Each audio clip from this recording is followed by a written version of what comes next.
On the back door of my chiropractor's offices, there's a sign that says, where your attention goes, there your energy flows, like that. It's really a bit naff. And I've always looked at that and just gone, oh yeah, I know what that means. But having tinnitus has really given me a way of understanding that in a really embodied way.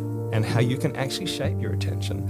What you do on a regular habitual basis increases the pathways in your brain. As if you're constantly shaping your attention and putting your focus on something which is distressing and a constant noise, well then that will increase and emphasise the significance of that in your life. Yes, that's right. So that's hard. Yes, which you don't realise at the time because you're not consciously thinking, I am growing my attention to this.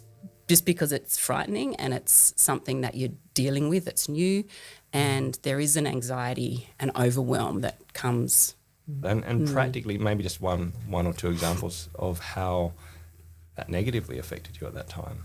Yes, it affected me in a number of different ways and across time. So first of all, the first couple of months in particular were really difficult because it was just getting used to hearing that sound. So it would just constantly draw attention to itself because I was constantly drawing attention to it, thinking, oh no, it's not going away. It's still not going away. The next morning, it's still not going away. And actually, it for a while, it did dominate. It dominated my days, and I found it very hard to think of anything else. It just kept coming back to my mind all the time, and the more focus I gave it, the more attention I gave it. Had to really work hard to not let it dominate my days. It's very hard to focus on my work, for instance. I do a lot of work at my computer. So thinking about what I need to think about, trying to do my work and focus on it becomes really hard when you've just got this high-pitched noise in your ear that just wants to take your attention away all the time. Well, it sounds like me trying to write my book with a toddler in the room. Yes. In lockdown in COVID, yelling and screaming at you as you're trying to concentrate. That is a hardcore thing to do.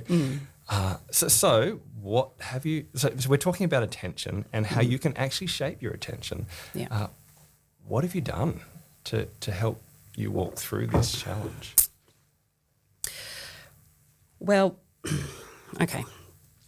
So on the back door of my chiropractor's offices, there's a sign as you walk out the door that says, where your attention goes, there your energy flows. Something like that. It's really a bit like naff.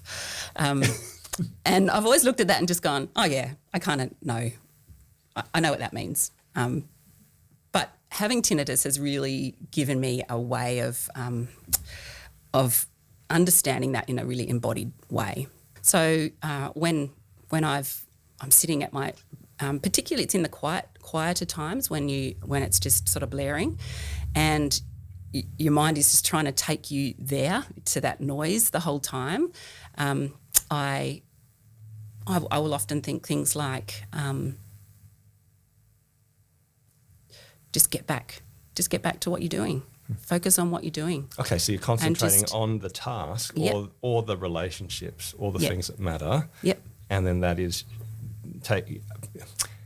helping you make the noise take a back seat.